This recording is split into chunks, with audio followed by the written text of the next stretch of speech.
Dito sa next tutorial natin, bago tayo magsimula, syempre kailangan muna nating i-install yung mga software na gagamitin natin. Actually, marami tayong pwedeng gamiting code editors. Meron tayong JCreator, Eclipse, NetBeans, IntelliJ, at marami pang iba.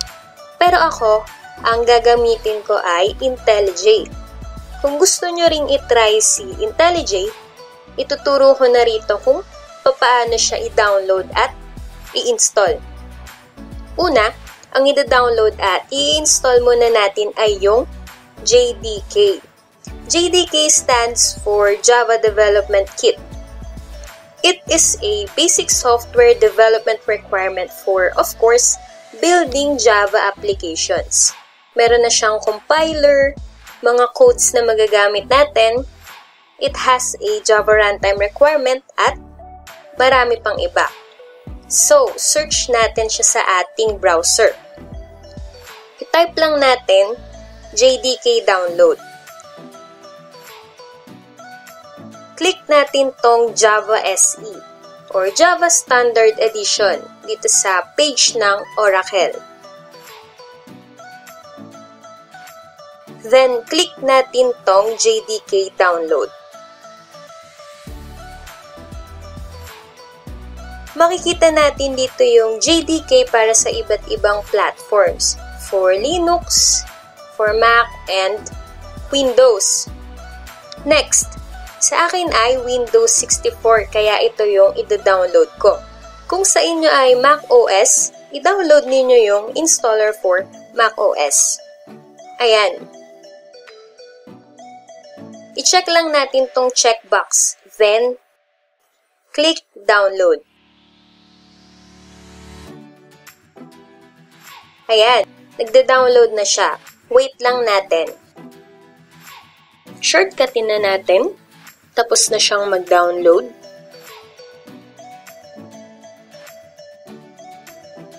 Ilalagay ko muna sa isang folder para hindi siya makalat.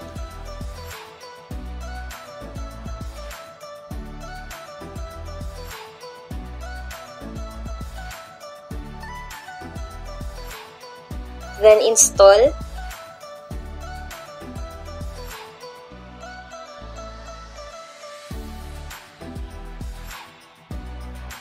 Then next.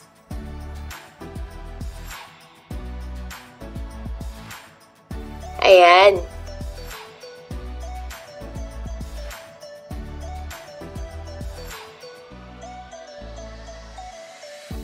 After that, close lang natin. Ang susunod na i-download natin ay yung code editor, which is yung IntelliJ. Search lang din natin siya sa browser. IntelliJ download.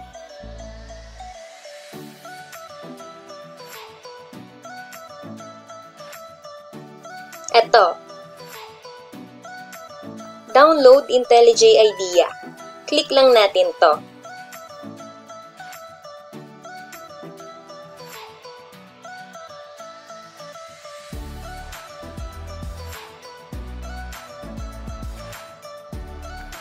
Piliin natin tong nasa community. Click natin yung download. Then, free lang to guys. Okay, so nagda-download na siya. Hintay lang tayo. Tapos, install na natin. Cut ko na ulit yung video. Shortcutin na ulit natin. Ilalagay ko lang ulit siya sa installers folder. Then, install. Ayan.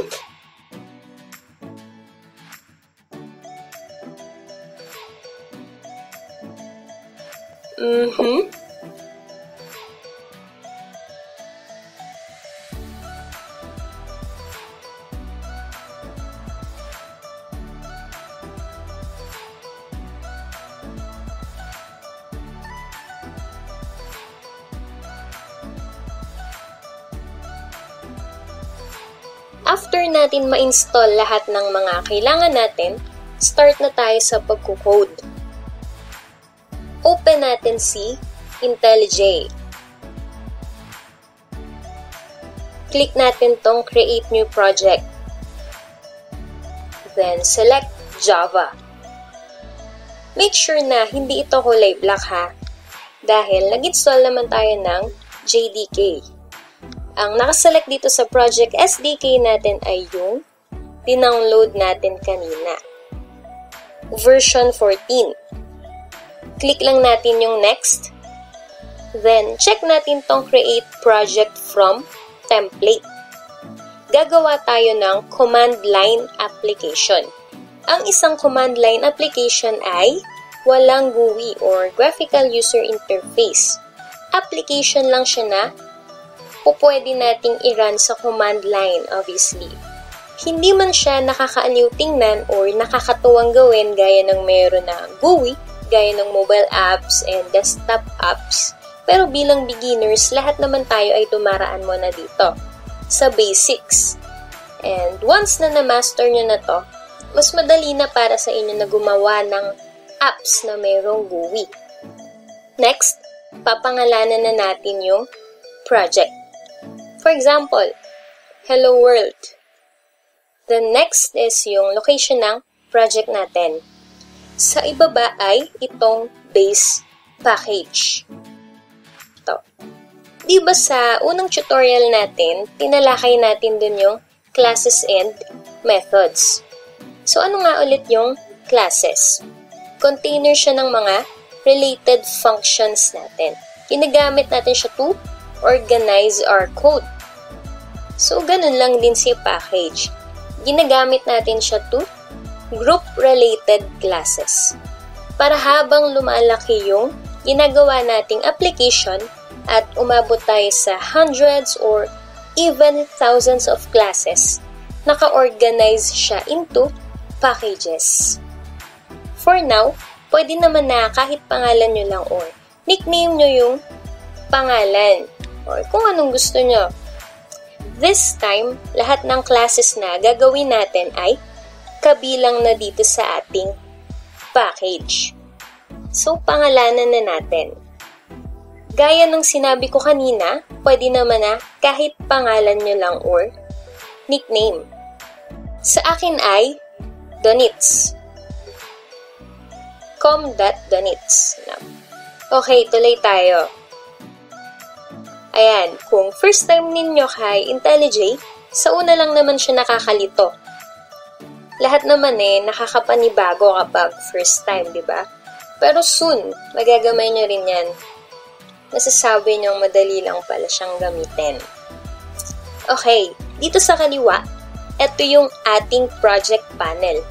Makikita nyo dyan lahat ng folders and files na nilalaman ng project ninyo. Ito yung Hello World folder natin. Sa loob niya, meron tayo dyang source folder. Sa loob ng source folder, nandyan yung source code ng project. Sa loob niya, meron pa tayo dyang isang folder which is yung name ng base package natin kanina. Yung sa akin ay com.donits. Sa loob ng package natin ay mayroong class. Ito, yung main. Siya yung naka-open dito sa right side. Makikita nyo naman dito sa name ng file, main.java. So, lahat ng Java files natin, ang extension name dapat ay .java. Okay, hide muna natin yung ating project panel. Click lang natin to. Dito sa itaas, meron tayong package statement. Ginagamit natin siya para malaman kung saang package ba nakasama or nakapaloob yung ating class. Bali, ang ating main class ay nakapaloob sa package na to, com.donits. Kung mapapansin nyo, itong statement natin ay may semicolon sa dulo. Sa Java, kapag nagto-terminate tayo ng statement, gumagamit tayo ng semicolon. Gaya ng ibang programming languages like C++ or C#. Sa ibaba naman, ito yung ating main class. Gaya nung nakita nyo sa last tutorial natin, public class main with a pair of curly braces. Sa loob ng ating class, meron din tayong main method. It is a public method. Ang access modifier niya ay public. So, ibig sabihin, accessible siya sa ibang parts ng ating program. Next, static. Hindi pa natin siya nadidiscuss. So, for now, hindi muna tayo magfo-focus sa kanya. Tandaan muna natin na yung main method ay dapat naka-static. Yung return type natin ay void. Ibig sabihin, hindi siya magre-return ng value. Then, kasunod niya ay parenthesis. Meron tayong isang parameter para sa ating function. Pwede natin gamitin tong parameters to pass values to our program. Masihimayin natin yan sa mga susunod pa nating tutorials. Don't worry, hindi ko naman kayo iiwanang clueless sa mga ganong bagay. Mas madali nyo kasing magigets kapag nag-focus muna tayo sa iisang topic kesa pag pinagsabay-sabay natin. Okay?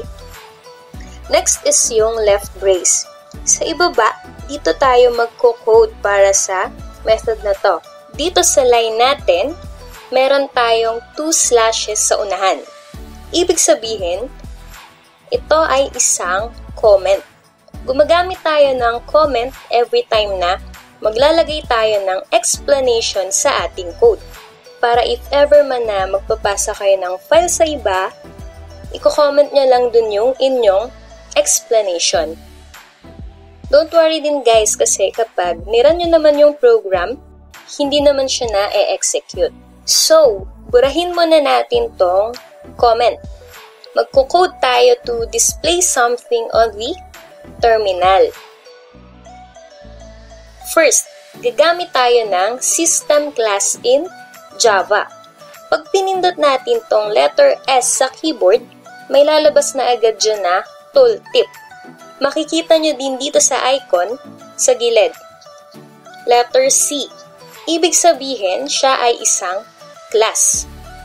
Sa loob ng isang class, marami tayong methods dyan. Gagamit lang tayo ng dot or tooldoc. Dot operator para makita natin yung mga methods na nakapaloob sa system class. Ang method na gagamitin natin ay out. Tingnan nyo yung icon. Letter F. F is short for field. E-elaborate pa natin siya soon. Makikita rin natin dito kung anong type siya ng field. Dito sa kanan, ang nakalagay ay print stream. Ang print stream ay another class that is defined in Java. Gagamit lang ulit tayo ng dot operator para makita natin yung methods na nakapaloob sa printStream class. Ang method na gagamitin natin ay println or printline. ln is short for line. Tingnan nyo yung icon for this method. Letter M. M indicates a method. Pindutin lang natin yung enter and automatic na mag-a-add na yan ng parenthesis and semicolon. Ayan. Yung line of code natin na to ay ginagamit natin to execute the print line method.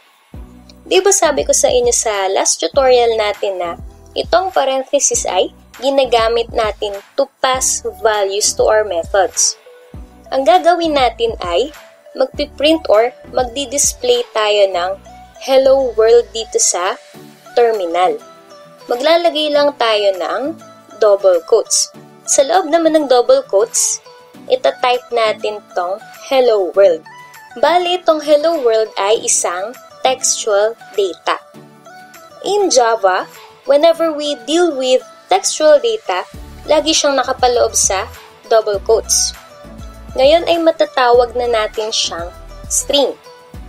String is a sequence of characters, gaya ng letters, numbers, symbols, etc.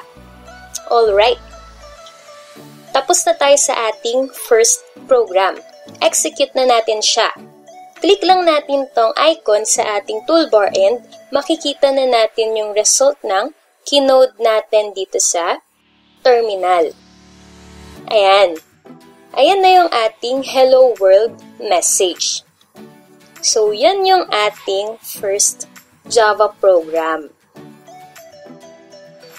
And see you sa ating next Java tutorial.